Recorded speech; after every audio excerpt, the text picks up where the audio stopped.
Hello and welcome to Adapt with Danette FM. My name is Danette Fenton-Menzies and I am the host of this podcast. We are currently in season 3 where we're looking at experimentation, and today we're going to be talking to Cherie Mylordis. But before we get there, I'd love to welcome Jeremy Fenton-Menzies, or Jez FM as I like to call him, who's our executive producer, because we're going to start by talking about a particular news article. Yes, and we'll get into our Adapt the News segment very shortly, one of our most exciting segments. But first, I wanted to say thank you, Danette. I'm very excited to be on this week. And hello, listeners.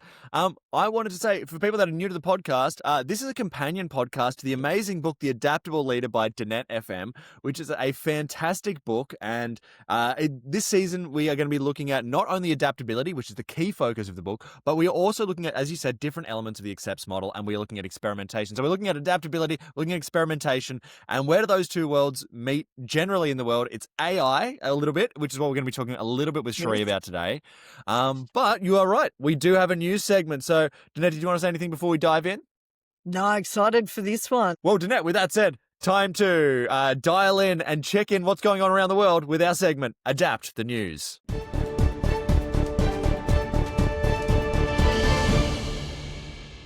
Alrighty, this is Adapt the News. This is where we're going to be looking at global issues and seeing how they relate to adaptability through your eyes, Danette. So let's have a look at a current affair that we'll be looking at this week, which is going to be this one. The headline is, it's on nature.com, which is obviously a famous science article journal. And the story from the 10th of November 2025 is, Want a Younger Brain? Learn Another Language. This is written by Katie Kavanagh. And basically what it's talking about is that speaking multiple languages can slow down brain aging and help prevent cognitive decline. A study of more than 80,000 people has found. So what we're learning is that becoming bi or multilingual, just becoming a polyglot, I believe the term is, that is in of itself helping your brain stay rigid. But Danette, did you have any, not rigid, sorry, loosey-goosey. I don't know, Danette, you're going to have to analyze this. It's clearly, clearly I need to work on the language in my brain. But Danette, do you want to tell us your thoughts on this article and how it relates to adaptability? So I found this article curious because, and it really sparked the bit of me, the nerdy bit of me that loves the brain science, because I was thinking, well, every time you switch languages, your brain's switching different neural pathways. And so that's keeping our brain, neuroplastic and wanting to develop. And you're even thinking about, how do I explain this concept in this language versus when we've just got one language. So we've got less of those neural pathways, sort of investigating and being curious about stuff. So I love one that this is a way that can help us with reducing cognitive decline. But also it suddenly made me realize, because at school, I got to learn French, which I'm pretty poor at, but I can understand. So I'm going to start practicing it more. But the other one I learnt, which I thought was totally rubbish when I had to do it at school, was Latin. I'm like, oh, why are we doing that? Like, that's a dead person's language. But actually, a lot of the words that we use in our language, Latin is part of it. So I was thinking, well, maybe I get curious about that as well. And then the curiosity about ancient history, etc. So what I like about this is another way of boosting our adaptability skills is to think in different languages or to learn different languages. And it's all about, the more we are curious and keep learning, our brain's going to keep open, which is going to help us be more adaptable and obviously more open to experimentation as well. So they were some of my takeaways from this particular article. Great article, Jez. Thank you. Yeah, no worries. I thought this was a really interesting one, and it sparked a couple of things that I feel like I've learned from different sort of ways, cultures, because languages are also filled with sort of the culture of the place in the language as well. So I heard somewhere that there's nothing in German that can't be related to a saying about sausages. Okay, there's just a lot of so there's different elements, and just to give people a different idea, there's also this concept that in China they view the past and the future in the opposite way to we do. So they see the past as in front of us and the future behind us, and we're walking backwards because we can see the past. So that even that concept helps our brain think a little Yeah. bit differently. But that's again the difference of the language. It helps. So it might not even just be the language. It's also Yes. different ways of thinking. And this is something that I've picked up on. And I don't know how common this is as knowledge, but it's something that I've just certainly noticed learning bits and pieces from different languages is Yes. that one of the best ways to learn a language is to actually talk to someone who doesn't speak English very well in their language, because the Yes. syntax that they use is likely to be literally the literal translation of how you would translate those words from their language. So Nice. what you can do is if you speak to someone whose English is not very good, they're likely to just literally translate what they would say in the other language in that syntax. So if you can start talking to them a bit more and start learning their syntax, all you have to do is learn the words and your brain's already primed to know how to Yeah. place it in a sentence. Yes. So that's something that I've noticed is a sort of interesting way to start picking up other languages. Like I've done it a bit with Hindi because I've been to India a few times, but you start picking up like the worse someone's grasp of English is, the better it is for understanding the language that they're coming from, in my Mm. opinion. Yep. And so, Jez, last episode we talked about the left and the right brain a little bit towards the end. And so I'm wondering, to help people relax, because a lot of people, when they're trying new languages and stuff, get really frustrated because their perfectionist brain cuts in. So we shared hacks about listening to music to get more present, but also closing your left eye. So that we bring into our right brain, which is more sort of in the present, in the flow. So anyway, any listener or viewer who tries that, and if it works or don't, give us some feedback. We'd love to hear that. Absolutely. And you can send any feedback to adaptwithdanetefm@gmail.com. So feel free to send your emails there. We've also got a link to that in the podcast description, so feel free to click that. Awesome. Today we're talking to Cherie Mylordis, as mentioned before. Cherie's got a very Yes, interesting backstory, she and this is does. also a return guest for Yes, us on the Adapt podcast. So very exciting to have a friend of the show back. Danette, did you yes. have anything that you wanted people to keep their eyes open for in this conversation with Cherie? Yeah. So, Cherie's got a wealth of knowledge. She talks about AI in this, but she also talks about her experience very early in her career with the 2000 Olympics in Sydney, and some of the experiments they did where they pre-tested ideas and events to see if they'd work. And obviously one of the things we know is that the moment a plan actually hits reality, you find out where the bumps are. So that's one of the advantages of experimenting. The other way was, just running things like simulations and stuff. And the fact that we can start small. So you could start by just looking at the meetings and go, what if we got rid of all of our meetings, and then work backwards to experiment which ones actually are effective and which aren't. I'll talk more about it after the end of the podcast because there's so many good gems in this podcast.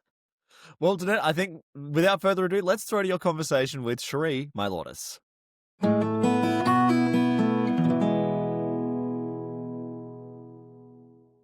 Hello and welcome to Adapt with Danette FM. My name is Danette Fenton-Menzies and I am the author of The Adaptable Leader, and we are now in season 3. Super, super excited because my guest for today, Cherie Mylordis, actually was in season 1, episode 6. So she's come back to have another chat, which I'm super excited about. Now, I'm going to introduce Cherie just so that everyone who maybe didn't get to see episode 6 in season 1. Cherie is a work futurist and an expert in leadership and business transformation. What I love about Cherie is she loves to work with leaders and help them at all different levels to basically drive purpose-driven impact and growth. She's had an extraordinary career. It's spanned things like strategy, complex change, innovation with some really iconic organizations. And what I love about her work is that she empowers leaders to basically challenge what's happening at the moment, the status quo, and making sure that she supports them to step forward with confidence. So she has her own amazing consultancy called Next Genify. And she guides executives and teams to shape future fit organizations, which is totally what we need at the moment. And she uses her decades, and I'll just say 1 decade because she can't be much older than that, of experiences and global research. And what I love about it is between our first season and now, Cherie's actually launched an amazing program called Next Genify Academy. And it's a dynamic platform that basically equips both current and emerging leaders in with actionable programs and tools to basically amplify their impact. I'm super excited because today we're going to be exploring the power of experimentation in both leadership and organizations, why it's essential, how do we do it well, and also how do you navigate the challenges that come with it. So, Cherie, super, super excited. Big hug, welcome. Oh, Um, thank you. so excited. So, Hello, Danette, and hello to all of your audience. I'm very excited to be back. It's always such fun talking to you. it is. And, we always have such great conversations. Yes. So shall I start and we can sort Yes. of riff off the questions? So my Yes. first question is, how would you go about defining experimentation, both in terms of leadership and also organizations? Mm. Well, I think experimentation, Danette, it's really about embracing uncertainty, but in a sort of a safe way. So you're testing ideas, you're learning. I think it's also a mindset shift. Mm. And so it's about making some small intentional moves with a particular direction or outcome in mind that you might never get to. And I think probably it comes down to three things in terms of how you might experiment.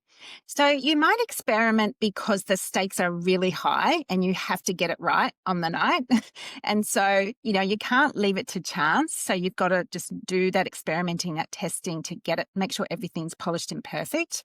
And so the Olympic Games was an example of that I could share. The second thing I think is in the sort of startup or innovation space where you're actually in uncharted waters. And so you don't really know what the answer is. And so you just need to test and learn and try different things and then see which one might be worth going, amplifying or scaling and which ones might not. And then I think the third thing is it's about culture. Because if a leader is open to experimentation and they're prepared to give permission for that, that really is a signal of a more contemporary style of leadership where you're valuing people's creativity, their ideas, and you're giving them permission to do that. So I think those are the three areas that I see experimentation having a role. I love that answer. That's a beautiful answer. So then I'd love an example of where you've actually seen a situation where experimentation worked really well. Mm. Well, going back to the Olympics, I can share maybe that one and maybe a Yes. more contemporary one. But, with the Olympic Games, we had to deliver, all these sporting events across 120 venues and, back of house venues and the actual competition venues. And so what we did was we experimented for 5 years. So what we first did was, for example, I was in the Games workforce area, architecting the volunteer program and also the business owner of all the Games workforce technology. So I went and visited Barcelona. We had a delegation that went to Atlanta to watch that Games in action. So that's sort of seeing it in real life. Yeah. But then we came back and experimented. So, for example, I remember when the Easter show went to Homebush the first time, I volunteered. I volunteered to help get everyone, up and running and doing what they needed to do as a bit of a team leader to firstly see that precinct in action because that was going to be one of the Olympic venues, but also to see how do volunteers work in an event like the Easter show. We also had test events. So for every sport and every discipline, we ran a real championship. So it might have been a national swimming meet or even an Asia Pacific meet for every sport, every discipline. So it was a real event, but we were experimenting with the Olympic, venues, protocols, technical requirements, and all those sorts of things. The other thing we did was we had a simulation. So a couple of months out from the Games, we had a military strategy company come in and I was actually involved in setting up the main operations centre where we were monitoring everything.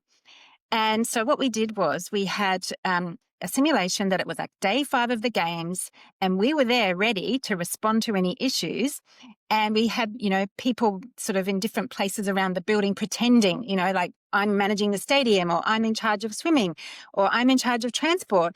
And this strategy company got them to send us issues. And so suddenly we've got an oil spill on Victoria Road, or we've got an athlete defecting. And so we had to respond as if it was real. And what happened was, we thought we were super ready, Yes. but we just needed a bit of fine tuning. And Yeah. so the first 3 or 4 hours were a bit chaotic and we were a bit rattled. But once we just tweaked things a little bit, everything ran really smoothly. And then for the rest of the 60 hours, we were good. So it was a wonderful example of, you think you've got all the systems, all the processes in place, but until you actually test it for real, you won't know whether everything all hangs together. So, by games time, we were schmick. We were very lucky. We ran the Olympics in 2000, so before, the terrible events of 2001, when security became a much bigger issue. Yes. But I think it was a real testament to the process we followed all the way through of that iterative testing. Yeah, so that's the big one. Yes. And I guess in terms of recent ones, 2 come to mind. One was an innovation project I worked with a big conglomerate in the Philippines. So the team came up with this agri-tech startup idea of bringing portable cold storage units into remote areas to help farmers chill their produce so that half of it didn't get wasted. Yes. And so they had this concept of these amazing shipping containers with solar power and refrigeration. And so they started with 3. Let's get 3 in, let's get them out into, a couple of regions, let's work with the local community and test that out and then, evolve from there. So that was a great example. And then coming back to more of a typical workplace, you can do things like experiment with new ways of working, right? For example, you might say, look, we've got too many meetings, but how do we decide which ones to change? Well, one example is you delete all recurring meetings as an experiment. Let's just get rid of all of them. And then let's really challenge whether any of them are needed and only add any back in on a case-by-case basis if you can really justify it. Yeah. So that's an experiment where you're saying, well, let's experiment with getting rid of our meetings, use more contemporary channels and ways of working, maybe those short morning stand-ups instead of lots of longer meetings, and then see if we need to add any of those longer meetings back. I love that. Love that. I actually heard this strategy on meetings that everyone has to drink a big bottle of water, and the first person that needs to go to the toilet, that's the end of the meeting. It's like, that's actually super great because you're hydrating, which is super important. And it basically means the meeting is going to go fast. Oh, that's so funny. I love that. So let's flip now. So we've looked at what works. I'd love to hear what are the challenges that you've seen in relation to experimentation? And do you have any examples? You don't have to name organisations or anything, but just what are the things that stop experimenting from working well? Well, it comes down to leadership and culture. So if you're in a very high pressure, more of that command and control hierarchical culture, then there's a fear of failure with experimenting.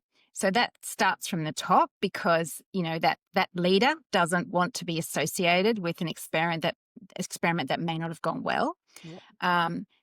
Staff or even middle management are scared that a project will not go well. And so there'll be a blame game and their job could be on the line.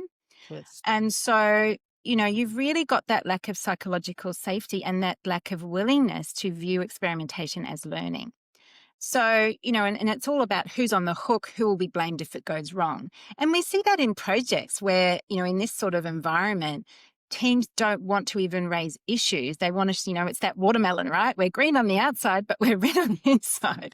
And so if you've got that kind of work culture, it's very difficult to experiment.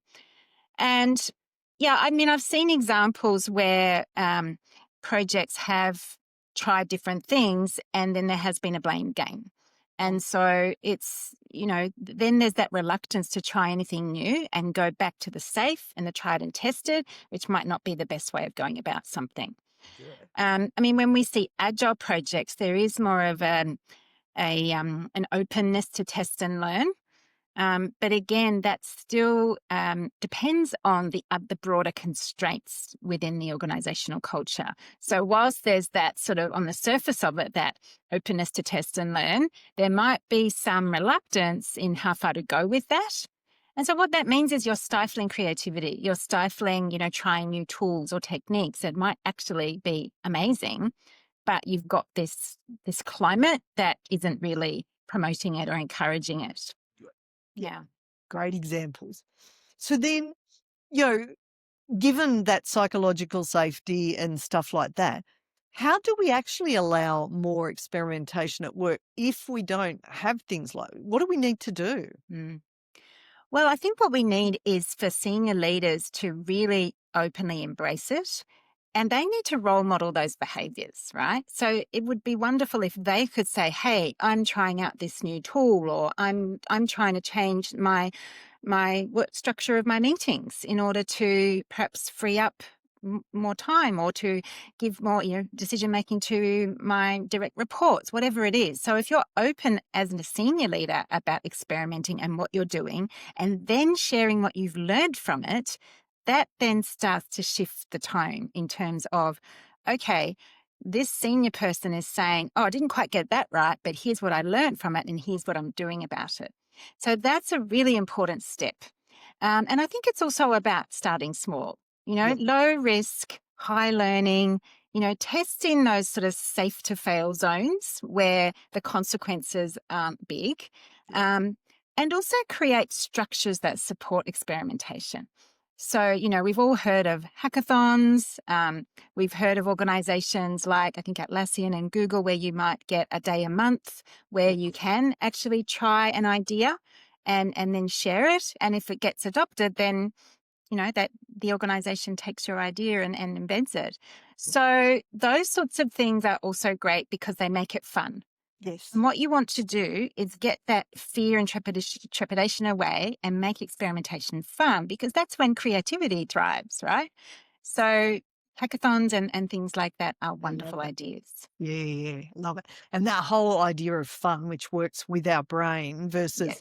a lot of people think we need to be serious to create good stuff. It's like, no, fun's actually the way. So I love that. Absolutely. Yes.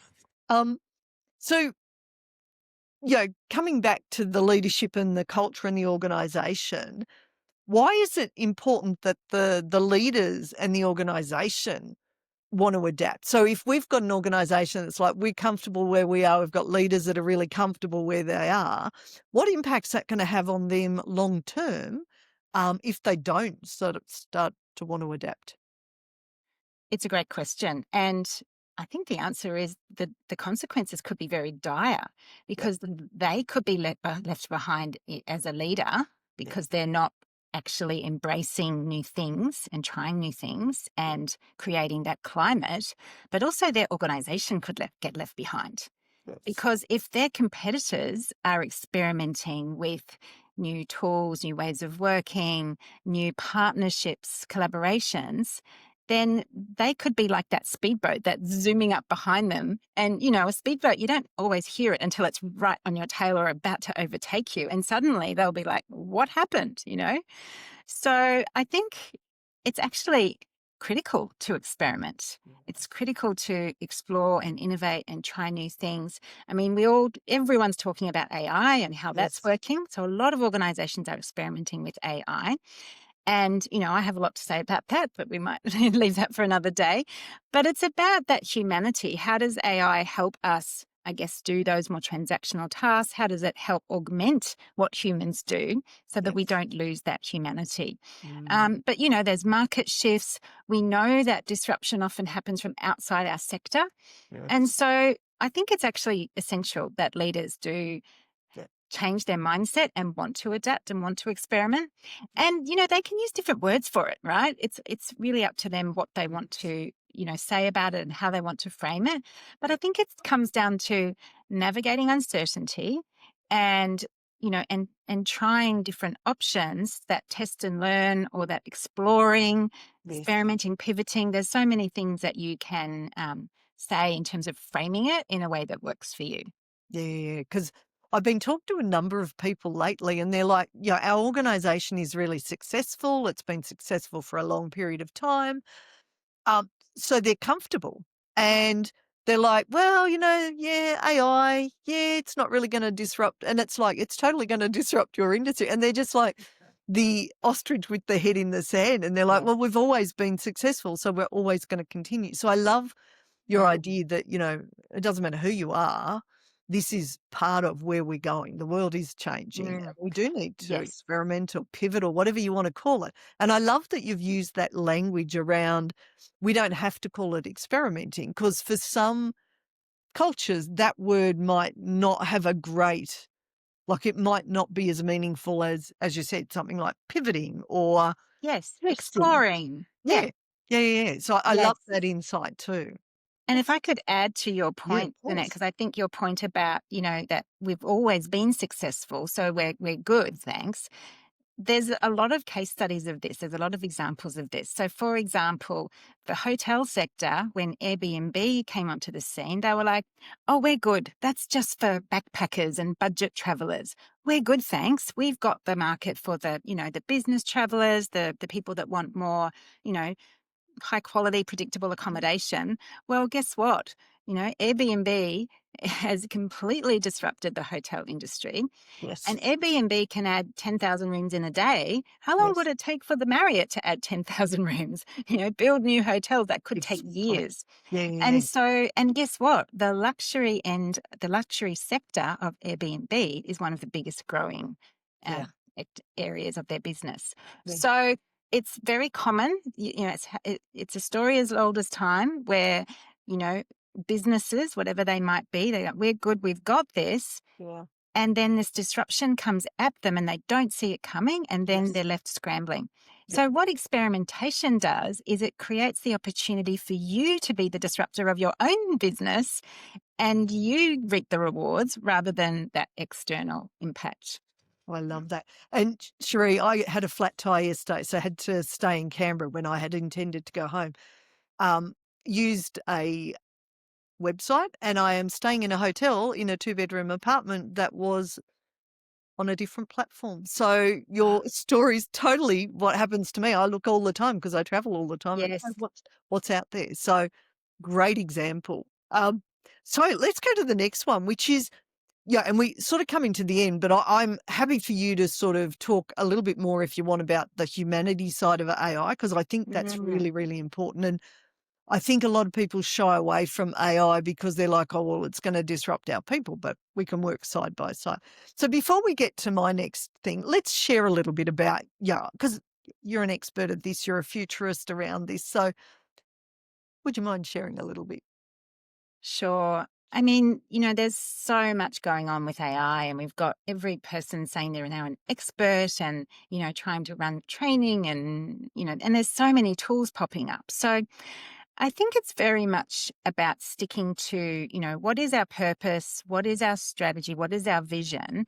And, AI is one of many emerging technologies, right? We've got 15 really crazy emerging technologies coming at us. So it's almost like 15 Gutenberg moments, right? Mm. So we've got, robotics and Yes. drones and blockchain and AI. And so there's 15 of these. So we could go into each one of those, but it's also the intersection of those, right? How does AI link to drones, link to robotics, whatever? So, it's a complex thing, and it's very it varies in terms of what sort of organization you are in, as to how you might embrace AI. But I think just thinking about what AI is, it works from the information base it has, right? Yes. So it does have biases, Yes. and it's really just saying, well, from all the information I have accessible to me, how would I respond to this prompt or this question? And so it's about, I guess, having your eyes wide open about that, right? And AI does make mistakes, and Yes. they're evolving all the time. But it might be that let's say you're doing business development and you want to write proposals for potential clients. Well, you can create your own private GPT, so it's not just going into the ether, and you could load up all your past proposals, right? So give it the context of your business, your work, how you do this, and then say, okay, I've now got another proposal. It's for, this type of organization. Here's the structure that I need to respond to. Can you help me with the draft? Now that will be a real time saver. Because if Yes. you've given it your tone of voice, your context, your information, it can create a draft far more quickly than you can in a matter of a minute or two. And then you can refine it and polish it. Yep. So there's lots of things like that you can do with AI that will help you save time, but it doesn't take away the need for a human eye. Yes. We all see things on LinkedIn and other, channels where it's very clear which things have just been totally generated by AI. And that undermines your credibility. Yes. Imagine if you sent a proposal that was totally generated by AI and it was obvious. Is that organization going to want to engage you? Then they're going to be wondering about whether they can trust you, right? Yes. So you've got to get the balance right in terms of how might it help you become more efficient with some of these administrative tasks or these repeatable tasks, but how do we make sure we've still got that human intervention and also the context, which makes sure that the work that you produce is high quality. Nice. Yeah. Nice. And I like that because it's a tool which Yes. can help us experiment a little bit, but it's not, as you said, the whole answer. We need to bring that human side to it as well. So love that. Yes. So we're sort of getting towards the end of our catch up. Okay. It's gone super fast. So I'm curious, anything else you'd like to share with our listeners and our viewers around experimentation? Sure. So we probably touched on this in our last chat, but one of the models that I use when I work with leaders at all levels is this concept of work in 3D. Yes. And so it's really about the 3Ds, which are dare, ditch, and dial. And these are three special qualities that I've seen in the most progressive organizations around the world who are not, staying to sticking to the more traditional, perhaps outdated ways of working. And I think experimentation can apply to all of those Ds. But I think it's important, again, to bring experimentation into the right frame of reference, right? So if we start with the first D, which is dare, that's about our purpose, our direction. What would we do if we couldn't fail? Yes. And then, well, how might we experiment in that direction, right? So it really ties in very well to that piece about purpose and strategy. And, what would be the boldest, most amazing thing we would do if we couldn't fail? Yes. So that's the first one. The second one is ditch. And this is a piece that is often overlooked. We see a lot of organizations bringing in new technology, new ways of working, new types of, working on projects, but they don't often create the space to ditch what isn't serving them or what's holding them back to then create the space for the new stuff, right? And so you can have fun with ditching. Yeah. One organization I work with had a super ditch day. So they said, form teams of super ditchers on this particular date. And there was all this, branding and hype around it to really, get people involved. And so you could form a team with anyone. It didn't have to be your current team. Yep. People had colored T-shirts and branding, and they spent this day thinking about what they could ditch. And then they pitched their ideas. Nice. That was transformational. It led to I think 12% increase in work efficiency. Wow. Something like 400 processes were ditched or radically changed. This is a big multi-billion-dollar conglomerate. This is a company in the Philippines, and it made the Manila news. And so now they repeat that super ditch day, I think every couple of years. I love And that. it's a wonderful example of when you give people permission, they could tell you what's not working, but otherwise they might think, well, this is just the way we do things around here and I just have to do it like that. Yep. So experimentation ties beautifully into the concept of ditch. Yes. And then the third piece is dial. How do we dial up better ways of leading, ways of working, ways of doing business, especially now that we've got that clarity on where we're going and we've ditched that stuff that doesn't work for us anymore. And so again, you can experiment with dialing up. I talked about, ditching your meetings. Yes. Let's ditch reply all emails. So these are simple things, but maybe happy birthday messages should be on a Teams chat, not a reply all email, right? Yes. Let's ditch sending attachments because they go out of date as soon as we email it. Let's make sure we're sharing links. These are simple things, and you can just keep going with how do we meet, how do we collaborate. Another really good one is dialing up collaborating with startups. And this is something where That. traditional organizations might see a startup in their space as a threat, but Yes. actually they can be a partner. And when you Totally. think about it, a startup, they might get some initial funding and then they've actually got to go to market and Yes. get some proof points Yep. to secure more funding and grow. Yep. So imagine if you're creating a little robotic device in an aged care organization, say. Well, imagine if you could then partner with a big aged care company and say, could we test our little device in one of your centers? Yeah. And to take it even further, what that aged care group could do is they could even explore partnerships with, say, 3 to 5 startups. They could try a different gadget in different residential Mhm. care facilities. Yes. And so they could have all these rapid parallel experiments going on, test and learn from that, and then decide which of those 5 would we want to actually have a commercial arrangement with and scale out to all of our centres. So, it's about, again, thinking creatively Yes. and how might you innovate in a way where you're going beyond your organisational barriers. How Yes. might you set up some experiments to help you explore those opportunities? Yep. Oh, I love that last example. I had a friend, or he's still a friend, who had an idea in a particular industry and went to one of the local universities and partnered with some students that were still in uni in the tech side. And I think it's now probably 20 odd years later, they've disrupted their industry a number of times and they are currently about to disrupt it again. So I love that idea. It's a brilliant idea. Yeah. And I think just the final point I'd love to make, Danette, Yep. is, coming back to thank you for acknowledging the academy. It's something that I think it's been a desire and a dream of mine for about 5 years. And what it's about is, I think a lot of leaders feel quite stuck.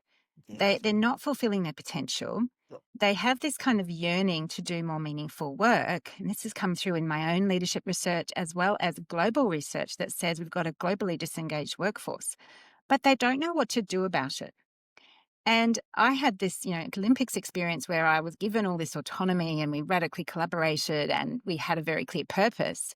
And so I guess because I'd had that experience, that's what's led me to feel so unsettled when I see incredible people with a lot of potential feeling stuck and unfulfilled. Mm. And so I had this concept where I wanted to create a platform, which is it's like the approach I take when I coach leaders, but in a more scalable way and in a more accessible way.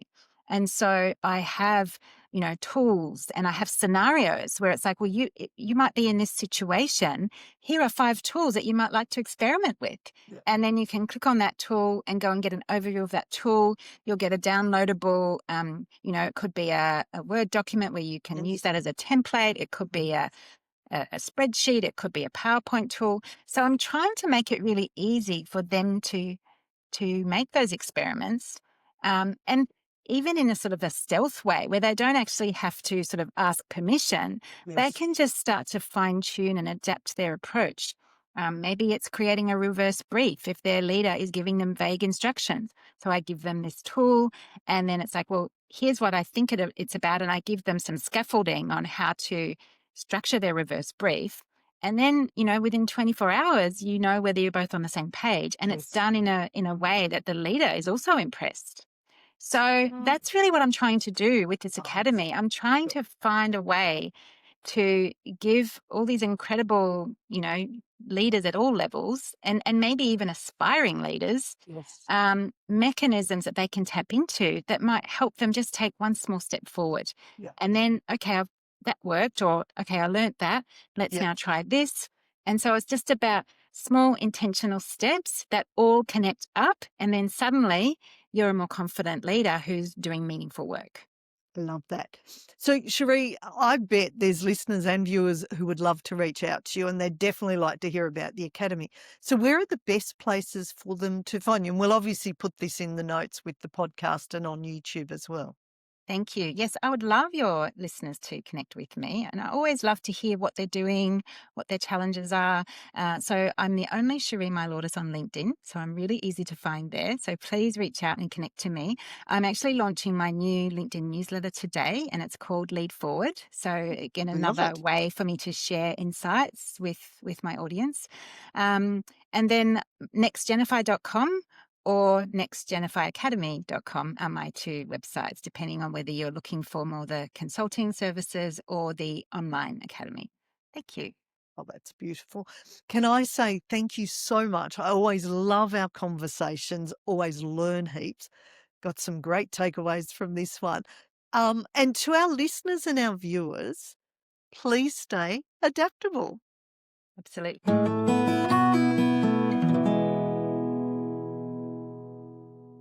Jez, what a great conversation. I really loved how she talked about the role of leaders and putting their attitude needs to be that growth mindset, that they need to support with structures and stuff.